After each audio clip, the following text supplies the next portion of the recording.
지난 시간에 이어 온전한 11조를 드리는 구체적인 방법에 대해 설명드리겠습니다. 다섯 번째로 11조는 정규적인 수입이 없다 해도 드려야 합니다.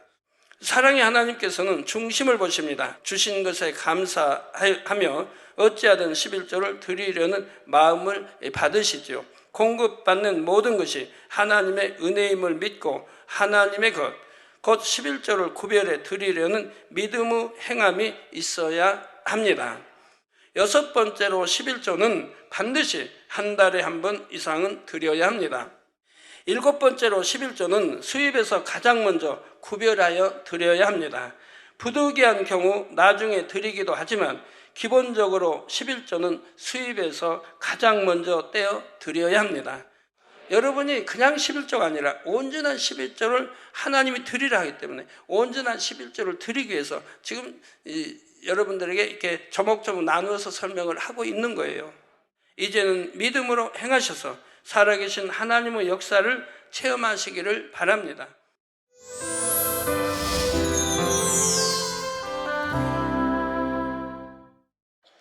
사랑하는 성도 여러분, 시청자 여러분, 온전한 11조와 헌물 네 번째 시간입니다. 이스라엘 민족의 시조 야곱은 맨몸으로 고향을 떠났지만 20년 만에 거부가 되어 금이 환영합니다. 그는 자신을 죽이려고 혈안이 된 형 에서를 피해 고향을 떠났습니다. 고단한 나그네 길에서 그는 돌을 베개 삼아 잠을 청했는데 꿈에 하나님의 사자를 보았지요. 꿈에서 깨어난 야곱은 단을 쌓고 하나님께 서원을 합니다. 창세기 28장 20절에서 22절에 내가 가는 이 길에서 나를 지키시고 먹을 양식과 입을 옷을 주사 나로 평안히 아비 집으로 돌아가게 하시오면 여호와께서 나의 하나님이 되실 것이요 내가 기둥으로 세운 이 돌이 하나님의 전이 될 것이요 하나님께서 내게 주신 모든 것에서 10분 1을 내가 반드시 하나님께 드리겠나이다 했지요. 이처럼 야곱은 하나님께 형통함과 보호하심을 구하되 그냥 구한 것이 아닙니다. 자신에게 주시는 모든 것에서 10분의 1을 드리겠다고 서원했지요. 야곱은 축복권이 하나님께 있음을 믿었기에 심은 대로 거두는 영계의 법칙을 알았기에 이처럼 행했던 것입니다. 우리 성도님들 모두가 이런 지혜로운 분들이 되시기를 바랍니다. 너무나 막막한 상황에 처했다 할지라도 하나님을 인정하고 말씀을 의지할 때 문제가 해결되고 축복을 받을 수 있지요. 지난 시간에 이어 온전한 11조를 드리는 구체적인 방법에 대해 설명드리겠습니다.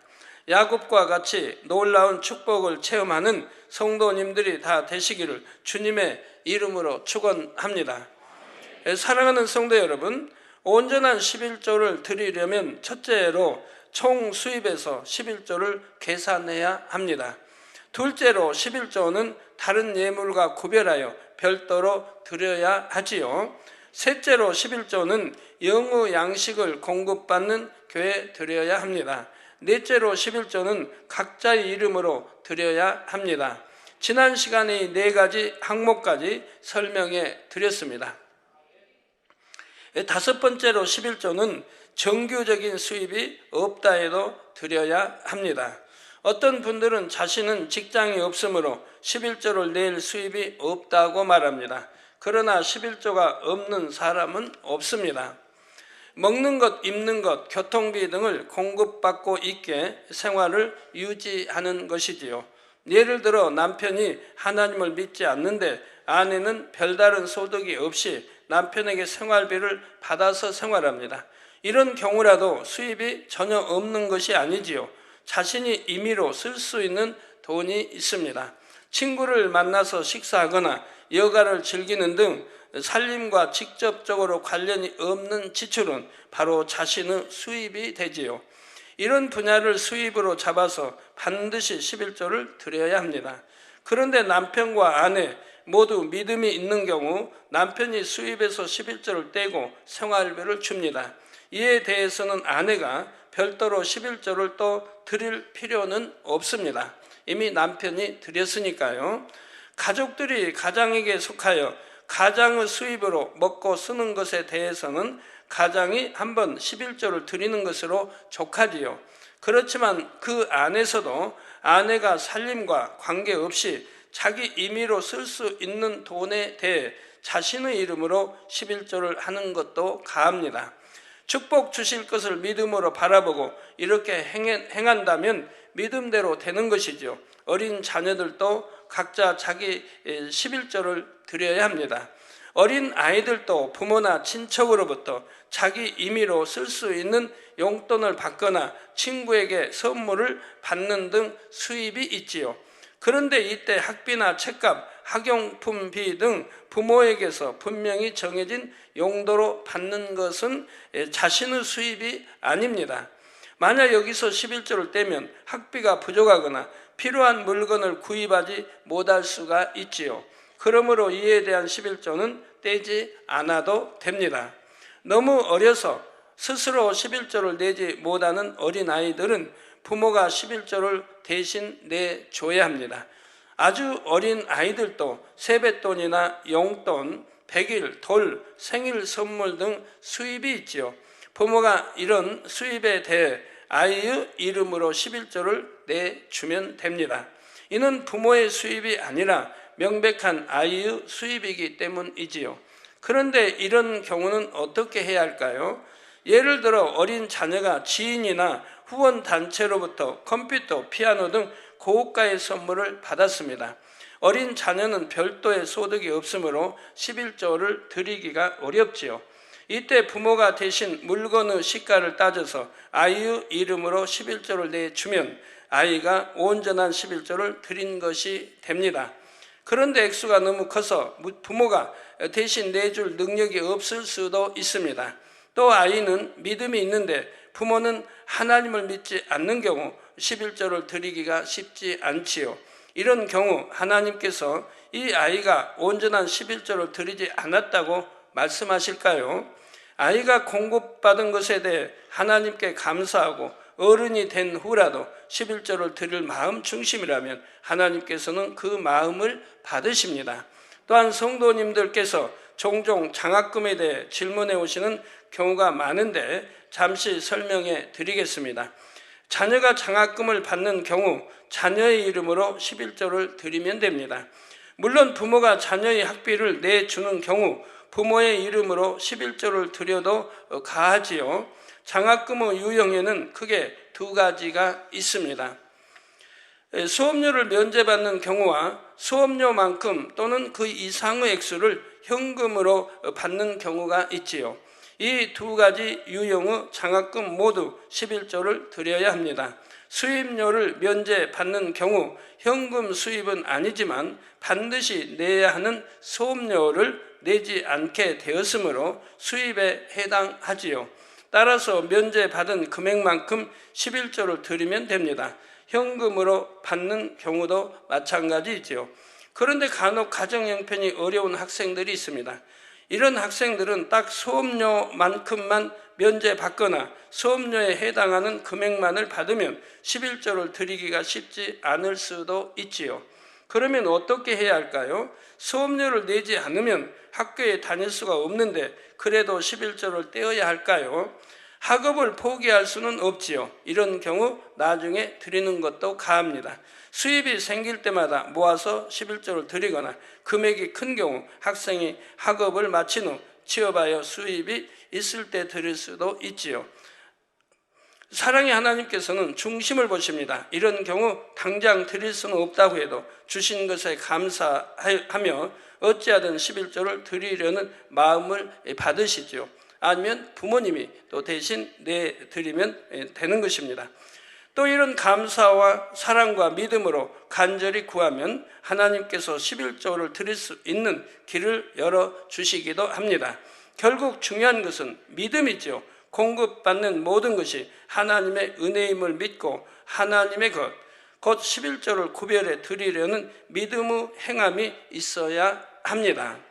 그렇다고 해서 지금 드릴 수 있는데도 다음에 좀 더 여유 있을 때 드려야겠다 하고 미뤄서는 절대 안 됩니다.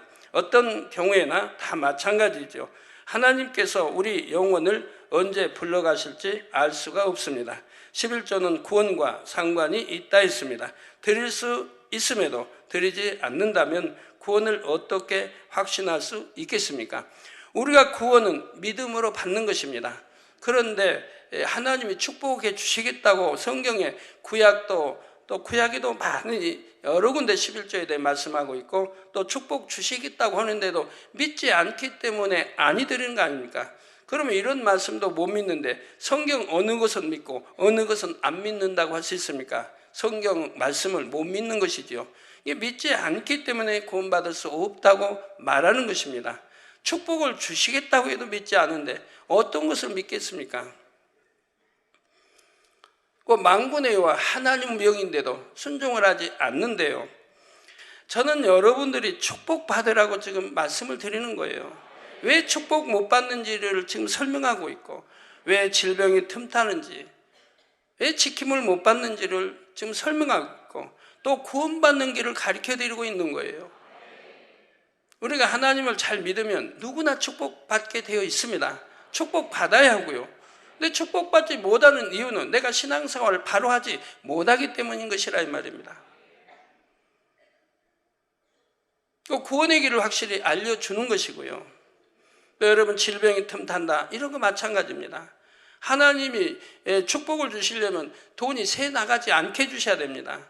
이게 병들어 병원에 가고 수술하고 약 먹고 하면 자꾸 돈이 나가지 않습니까? 이러한 것도 다 온전한 11조 드림으로 지킴을 받을 수가 있는 것이라 이 말입니다. 또 11조는 구원과 상관이 있다 했고요. 드릴 수 있으면 드리지 않는다면 구원을 어떻게 확신할 수 있겠습니까? 내가 믿음이 없다는 걸 증거하고 하나님 말씀을 못 믿는다는 것을 증거하기 때문에 그런 것이라 이 말입니다. 그래서 이제 초신자 믿음의 1단계나 2단계는 상관이 없다고 그랬죠. 그분들 아직 진리를 모르고 아직도 믿음이 없고 진리를 모르는 상태이기 때문에 그건 상관이 없다 이 말입니다. 그 대신 구원을 받아도 낙원이나 자르면 일천층밖에 가지 못하지 않습니까? 또한 원수마귀 사단이 송사함으로 사고나 질병 등 재앙이 임하기도 합니다. 이제 부부 이렇게 오셔서 남편 되신 분이 장사 잘 되고 있습니다. 저희한테 인사를 해요. 왜 그렇게 인사한 분이 아니에요. 저기 중국 만리장성, 중국 집안 만리장성하는 중국 부부인데 항상 보면 남편 되신 분은 얼굴이 기쁨이 없어요. 이제 가게가 너무 안 되니까 기쁨이 없는 거예요. 아내 되신 분은 충만하지만 남편 되신 분은 기쁨이 없어요. 근데 오늘 오셔서 그냥 저를 보면서 우리 장사 잘 되고 있습니다 하고 인사를 해요, 남편분이. 그 원인이 11조, 온전한 11조 설교를 듣고 부부가 상의를 한 거예요. 우리도 온전한 11조를 내보자. 부부가 상의를 한 거예요. 그리고 11조를 드렸어요. 11조를 하기로 결심을 했어요. 하고 그때부터 장사가 잘 된 거예요. 그때부터 장사가 잘 돼서 계속 잘 되는 거예요. 그래갖고 중국집인데 이제 하루 이제 매상이 뭐 35에서 30발, 40, 지금 45 막 올라간다고 그래요. 그래서 교회에서 중국집 하던 분에게 제가 물어봤어요. 중국집 하면 수입이 하루 매상의 수입이 몇 프로나 됩니까? 했더니 60%라고 그래요. 다는 아니겠지. 60%면 너무 많죠. 그럼 50% 잡아요. 절반이 수입이라고 해봐요. 그러면 하루에 20만 원 이상을 벌고 있는 거예요. 그러면 중국 분들인데, 그럼 중국에서는 교사 월급이 한 달에 교사 월급이 한 20만 원밖에 안 돼요. 이게 교사 월급에 한 달 월급을 하루 수입이 되고 있는 거예요.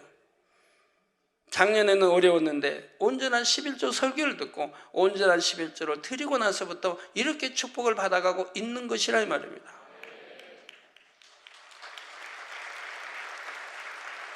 내가 어려워서 11조를 못 드립니다가 아닙니다. 어려우니까 축복받게 드려야죠. 부채가 있어서 아닙니다. 부채를 빨리 갚으려면 11조를 드려야죠. 그 10의 1조는 하나님 거라고, 하나님 것이라고 망고네요. 하나님이 명하시고 말씀하셨다 이 말. 근데 하나님 거 내가 도적질하고 하나님 것만 써버리면 되겠습니까? 그러니 어떻게 하나님으로부터 축복을 받을 수가 있겠습니까? 금도 내 것이요 은도 내 것이요 만물 모든 것이 하나님의 말씀으로 창조하셨고 하나님의 것인데, 우리가 하나님을 기쁘게 해드리고 하나님 말씀대로 산다면 하나님이 무엇이나 주실 수 있지 않습니까?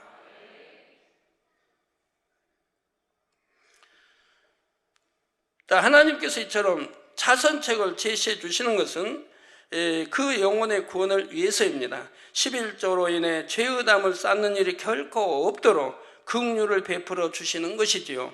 하나님은 각 사람의 중심을 아십니다. 그러므로 여러분 모두는 하나님을 경외함으로 온전한 11조를 드릴 수 있기 바랍니다. 사랑하는 성도 여러분, 6번째로 11조는 반드시 한 달에 한 번 이상은 드려야 합니다. 어떤 분들은 1년에 한두 번 11조를 하기도 합니다. 그러면 온전한 11조를 드리지 못하는 경우가 생길 수 있지요. 우리는 매일매일 하나님께 많은 것을 공급받고 있습니다. 그래도 한 달 간격으로는 개수해야 빠뜨리는 것 없이 온전한 11조를 드릴 수가 있지요. 수입이 생기는 그때 드리거나 한 달에 한 번뿐 아니라 그 이상 드리는 것은 당연히 가하고 또 좋은 것이고요. 물론 예외도 있습니다. 농촌에서는 농작물을 수확해서 판매해야 수입이 들어오므로 11조를 매달 드리는 것이 쉽지 않을 수가 있습니다. 또는 과수원을 한다든가 이런 경우들이요.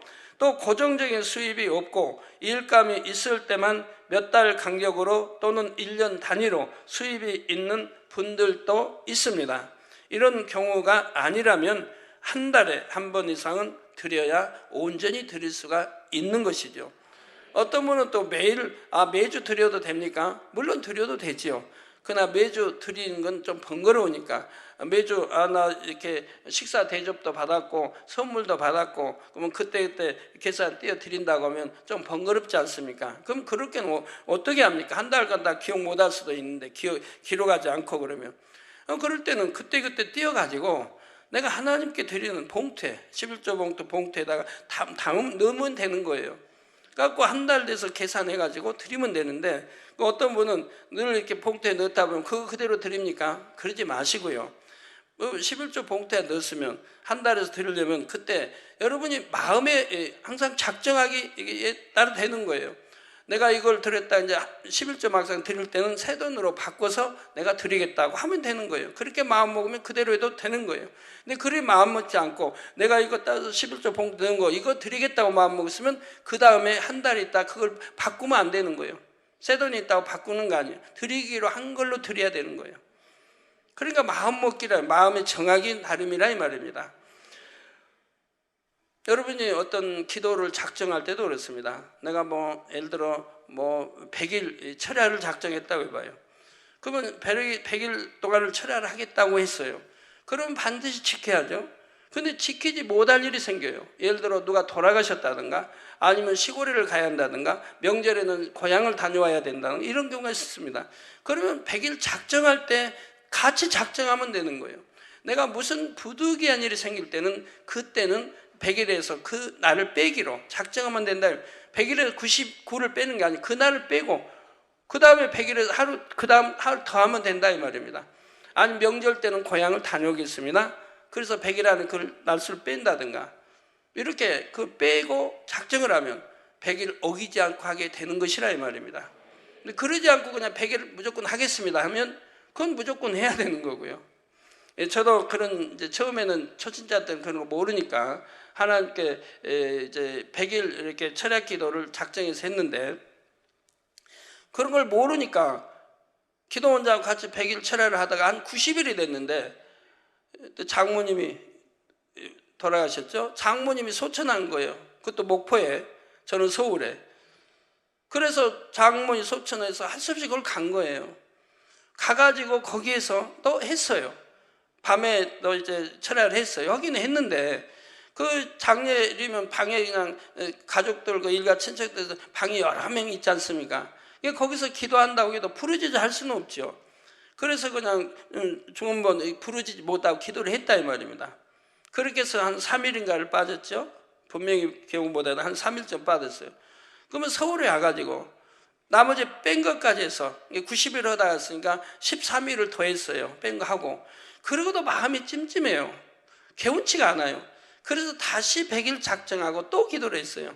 그래서 200일 한 적이 있는데, 그래서 이제 이렇게 모르니까 그런 결과가 나오는 거예요. 만약에 알았더라면 100일 작정할 때 아버지 무슨 일이 부득이한 일이 생기면 그때는 그 시간, 그 시간은 빼고 그 대신 보태서 다음 더 플러스해서 하겠습니다. 이렇게 작정했다면 하나님께 가한 것이라 이 말입니다. 어긴 게 아니라 이 말입니다. 자, 그러나 고정적인 수입이 없는 분들도 부수입이 있을 수 있습니다. 현금 수입뿐 아니라 각종 식사, 선물 등 현물 수입이 있을 수 있지요. 이에 대해서는 되도록이면 한 달에 한 번씩 계수하여 드리는 것이 좋지요. 그러나 부수적인 수입이 특별히 없는 경우 수입이 있을 때마다 드려도 가합니다. 7번째로 11조는 수입에서 가장 먼저 구별하여 드려야 합니다. 부득이한 경우 나중에 드리기도 하지만 기본적으로 11조는 수입에서 가장 먼저 떼어 드려야 합니다. 11조 곧 하나님의 것을 먼저 구별하여 드리고 그 나머지를 쓰는 것이 정석이지요. 수입이 생기는 즉시 11조로 구별해 놓으면 없어서 못 드리는 일을 방지할 수가 있습니다. 없어서 못 드렸다는 것은 하나님 거 먼저 도적질을 해놓고 그리고 나서 드리려고 하니까 못 드리게 되는 것이죠. 그런데 어떤 분들은 농사를 짓거나 사업을 하는데 인건비나 세금 등을 다 따져보면 적자라서 11조를 낼 수 없다 말하기도 합니다. 그러나 적자라서 전혀 수입이 없다면 한 해 동안 먹고 쓴 것은 어디서 온 것입니까? 제가 이제 초등학교 다니기 전, 또 초등학교 다닐 때, 또 중학교, 고등학교 때 이제 서울에서 방학 되면 이제 고향에 내려가죠. 내려가면 부모님이 그런 말씀을 올 농사도 적잖아. 1년 내내 땀 흘려 벌고 남는 게 없다는 거예요. 적자라고 하는 거예요. 그럼 그 당시는 그대로 믿었어요. 아, 적자구나. 올 농사도 적자구나. 아, 이렇게 믿었어요. 그런데 성장해서 생각해 보니까 아, 적자면 어떻게 자녀들 학교 보냈고 나는 어떻게 서울로 또 대학교까지 보냈고 그동안 먹고 쓰고 학비 내고 그리고 옷 사 입고 신발 사 입고 나 이렇게 쓴 것은 나 어디서 난 것인가? 수입이 있으니까 났을 것이라 이 말입니다. 썼을 것이라 이 말입니다. 근데 그런 건 다 제해버리고 나중에 적자라고 말하는 거예요. 그래서 시골에 농사 지은 분도 이제 그런 말씀들 하죠. 1년 농사 다 지어봐야 항상 적자라고. 적자라고 하는데도 차가용 굴리고, 적자라고 하는데도 냉장고 있고, TV 있고, 그리고 세탁기 있고, 농촌은 많이 그런 거 갖추고 있죠. 그 적자인데 그런 거 어떻게 사서 다 이렇게 쓰냐 이 말입니다. 그래도 수입이 있으니까 살 수 있는 거지요. 자, 생활을 위해 사업자금으로 또는 집을 사기 위해 대출을 받았다면 그것도 수입으로 여겨야 맞습니다. 내가 임의로 사업도 하고 집도 사는 등 임의로 쓸 수 있으니 자신은 수입이지요. 믿음이 있는 사람은 자신이 번 것이든 융통한 것이든 11조를 먼저 구별해 드립니다. 그러면 하나님께서 범사를 반드시 보장하시고 지켜주십니다. 모든 일이 막힐 리가 없고 형통하지요. 이것이 바로 영계의 법칙이기 때문입니다. 하나님께서는 11조를 드릴 때 창고가 차고 넘치도록 축복해 주시겠다고 약속하셨지요. 내가 먼저 쓰고 남은 것을 드리겠다는 마음, 곧 인색한 마음을 가짐으로써 축복받지 못함을 깨달아야 합니다. 나중에 드린다는 말은 곧 하는 일이 잘 되면 드리고 잘 안 되면 11조를 하지 않을 수도 있다는 말이죠. 즉 마음에 하나님 거 잘 안 되면 하나님 거 도적질 하겠다는 마음이 있다는 말입니다. 그러므로 범사에 하나님의 것을 먼저 구별하여 드리는 것을 철칙으로 삼는 여러분이 되시기를 부탁드립니다. 또 물론 11조를 먼저 드릴 수 없는 예외적인 상황이 있을 수 있습니다. 빚을 내거나 대출을 받는 경우 이런 질문을 하는 분들도 있었습니다. 집을 사기 위해 자금을 대출을 받았는데 꼭 그 집값만큼밖에 대출을 받지 못했습니다. 딱 등록금만큼만 학자금 대출을 받아서 11조를 내고 나면 등록금을 낼 수 없습니다. 어떻게 해야 할까요? 하는 질문들이었지요. 여러분이 한번 그 답을 생각해 보시기 바랍니다. 가령 학자금을 대출받은 분이라면 받은 대출금 외에는 아무 수입도 없겠습니까? 그 밖에도 생활비를 벌어야 할 것이고 학자금을 대출받은 만큼의 11조 역시 얼마든지 따로 벌든지 다른 방법으로 구할 수 있습니다. 정녕 믿음 있고 하나님을 사랑한다면 온전한 11조를 드리기 원한다면 어찌하든 11조를 먼저 구별하여 드리려고 하게 됩니다. 대출을 받는 경우 가능하다면 좀 더 넉넉하게 11조로 드릴 금액까지 대출을 받을 수도 있지요. 그런데 넉넉하게 받고 싶어도 상황이 안 돼서 필요한 금액만 대출이 가능할 수도 있습니다. 이런 경우에는 과연 지금이 내가 계획한 바를 실행하기에 합당한 시점인가? 다시 한번 생각해 보는 것이 좋습니다. 예를 들어 참으로 마음에 드는 집이 나왔습니다. 그런데 대출을 알아보니 11조를 드릴 만큼 넉넉하게 받을 수는 없습니다. 이럴 때 일단 집을 사고 다음에 여유가 생기면 11조를 드리겠다 하는 것과 조금 더 준비를 해서 11조를 드릴 여유가 있을 때 더 좋은 때에 사야겠다 하는 것과 어느 편이 하나님 앞에 더 합당한 모습입니까? 자기 욕심 가운데 서두르다 보면 자칫 형통함을 받지 못할 수가 있습니다. 11조를 가장 먼저 구별하여 드리려는 마음으로 기도하며 준비할 때 하나님께서 더 형통한 길로 인도해 주십니다. 근데 저 집은 꼭 사고 싶다. 아니면 사업자금을 꼭 필요해야 되는데 대출을 받았다. 그런데 거기에 남는 것은 없다. 그거 한다면은 여러분이 그냥 11조를 떼지 않고 드립니다. 드리나 이제 여러분들이 수입이 있을 때 그 대출을 갚을 거 아닙니까? 그럼 그때는 11조를 떼고 드릴 거 갚아 나가지 않겠습니까? 그러면 이제 그거는 후에 11조를 드린 거지만 그때도 이렇게 11조를 드려도 가기는 합니다. 그것이 죄가 되고 그런 건 아니에요. 이해가 잘 되고 있습니까?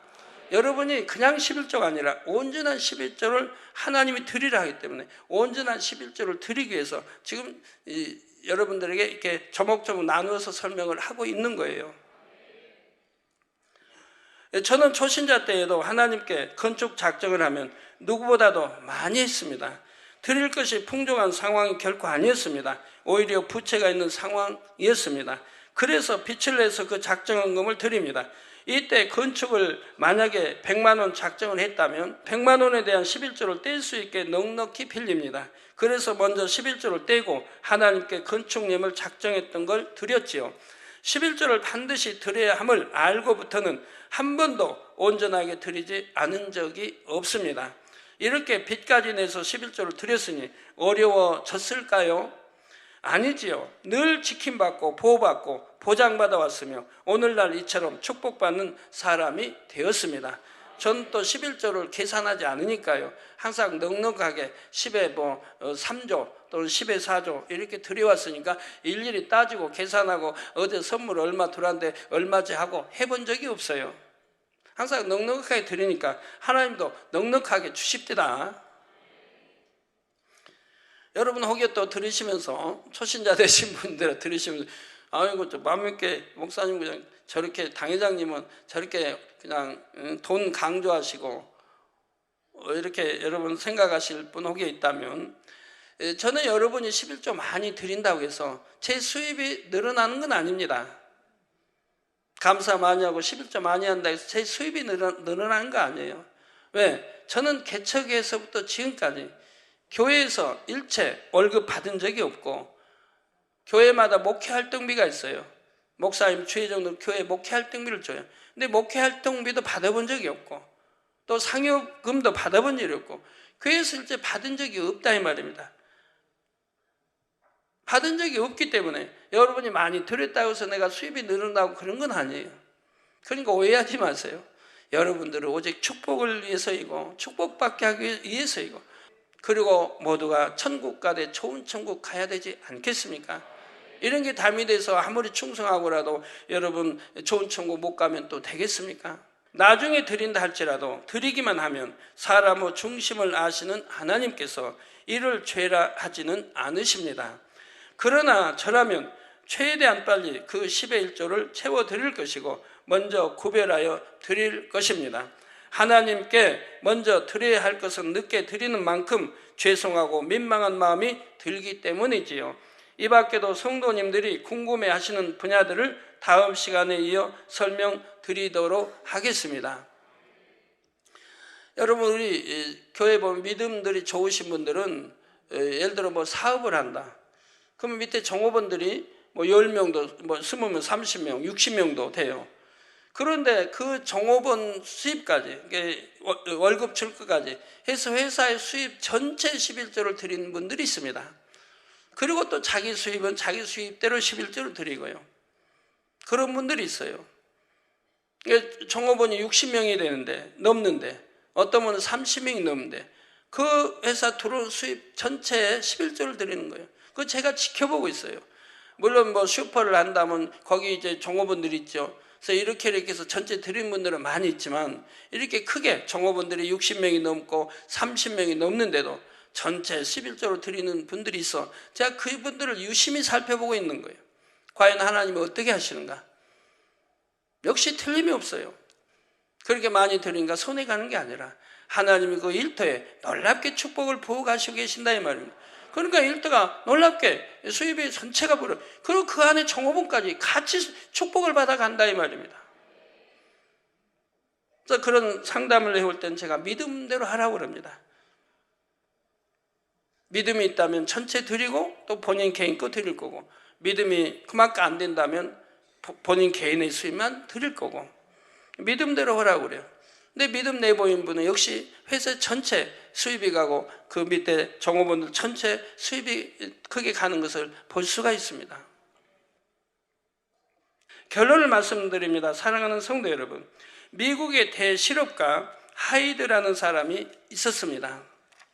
그가 11조를 하기로 결심한 때는 경제 대공황으로 사업이 실패하고 10만 달러의 부채를 졌을 때라고 합니다. 근데 아주 옛날이면 10만 달러 굉장히 크죠.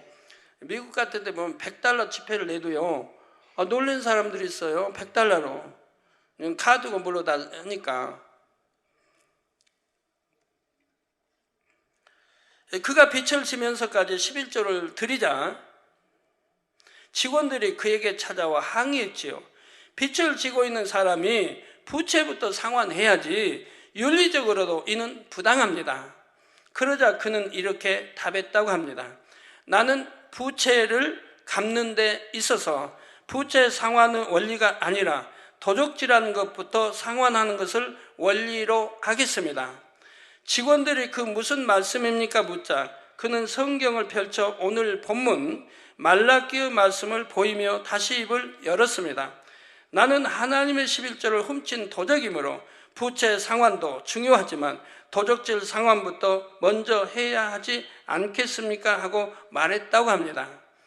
결국 하이드는 경제공황이라는 대위기 앞에 무수한 회사들이 파산하는 상황에서도 결코 쓰러지지 않았습니다.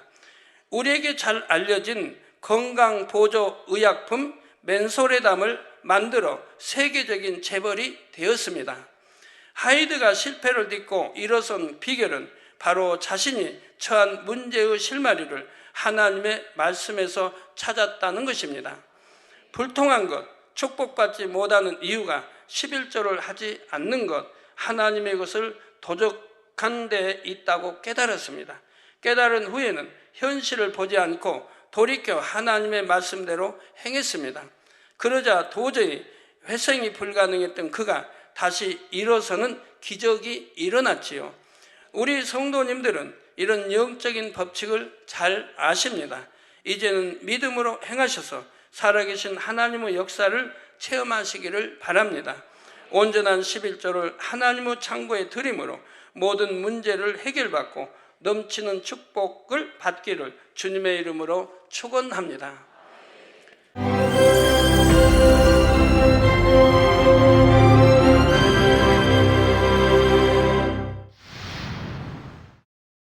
할렐루야. 전능하신 사랑의 아버지 하나님, 이 시간 기도받는 모든 성도님들 위해 안수하여 주옵소서. GCN 방송 시청자들이 인터넷과 화상을 통해 기도받는 지교회와 지성전, 그리고 전 세계 하나님의 자녀들 위에도 시공간을 초월하여 역사하여 주시기를 원합니다. 믿어지는 믿음을 주시고 부정적인 생각과 의심의 세력을 물리쳐 주옵시며 모든 시험 환난도 물리쳐 주옵소서. 머리부터 발끝까지 오장육부 뼈 마디마디 온몸의 신경 조직 세포 등 아픈 곳마다 성령의 불로 태우시고 근본의 빛으로 역사하여 주옵소서. 예수 그리스도의 이름으로 명하노니 원수마귀 사단 모든 질병 균 연약함아 물러가라. 빛이여 임하라. 모든 불치 난치병도 성령의 불로 태워 깨끗게 하여 주옵소서. 말라리아를 비롯한 모든 풍토병도 물리쳐 주옵소서. 감기, 기침, 열, 몸살, 독감 등 각종 유행성 질병도 다 물러가라. 어떠한 유행성 질병 균도 틈타지 않게 지켜 주옵소서. 위암, 폐암, 간암, 유방암, 자궁암, 대장암, 피부암 등 각종 암과 에이즈, 백혈병, 뇌졸중, 고혈압, 저혈압, 심장병, 폐병, 위장병, 당뇨, 부인병, 피부병, 갑상선 질환과 모든 염증도 깨끗게 하여 주옵소서. 소아마비, 중풍, 관절염, 디스크도 온전케 하여 주옵소서. 요통, 두통, 신경통을 비롯한 모든 통증은 사라질지어다. 간질, 자폐증, 우울증, 조울증, 노이로제 등 모든 정신질환도 물러가라. 모든 마비된 것도 풀어지고 일어나 걷고 뛸지어다. 눈도 잘 보이게 하옵시고 귀도 잘 들리게 하여 주옵소서. 소경은 눈을 뜨고 기머거리는 들으며 벙어리는 말할지어다. 각종 사고, 후유증도 깨끗게 하시고 부러진 뼈도 붙여 주옵소서. 화상 입은 것도 온전케 하옵시고 화기암 물러가라. 열도 물러가라. 아버지 흉터 나지 않게 역사해 주시기 원합니다. 마약을 비롯하여 각종 약물과 독극물 중독도 깨끗함을 입을지어다. 죽은 신경과 세포가 살아나며 죽은 자도 살아나게 하여 주옵소서. 잉태의 축복도 주시기를 원합니다. 잉태의 축복을 받으라. 예수 그리스도의 이름으로 명하노니 원수마귀 사단아 하늘 공중 곳에 잡은 악의 영들아 물러가라. 그의 사자들도 물러갈지니라. 이 땅의 악한 영, 더러운 영, 거짓되고 간사한 영, 의간질하고 미혹하는 모든 어둠들은 물러가라. 모든 흉악의 결박을 풀고 어둠아 물러가라. 빛이여 임하라. 아버지 하나님, 부르짖어 기도할 수 있는 능력을 주시고 죄를 버리고 성결될 수 있는 능력을 주옵소서. 영원히 잘됨같이 범사에 잘되게 하시고 가정의 복음화도 이루어 주시기를 원합니다. 한 주간도 모든 사고와 재앙으로부터 지켜주시고 불통이 없는 형통한 삶을 살 수 있도록 축복해 주옵소서. 성령의 불담으로 천군 천사와 주님의 불꽃 같은 눈동자로 모든 하나님의 자녀들과 가정, 일도, 사업들을 지켜주시기를 원합니다. 학생들에게 지혜와 명철을 더하시고 공부할 수 있는 뜨거운 마음과 열정도 더하여 주옵소서. 마음과 생각을 세상에 빼앗기지 않도록 지키시고 하나님을 뜨겁게 사랑하는 학생들로 축복하여 주옵소서. 하나님의 자녀들이 먹으나 마시나 입으나 무엇을 하든지 하나님 앞에 영광 돌리는 삶이 되게 축복하여 주시기를 원합니다. 나는 하나님을 만났노라, 체험했노라, 응답 받았노라, 축복 받았노라 간증하는 입술이 되게 역사하여 주옵소서. 아버지 하나님 감사합니다. 홀로 영광 받으옵소서. 우리 주 예수 그리스도의 이름으로 기도하옵나이다. 아멘.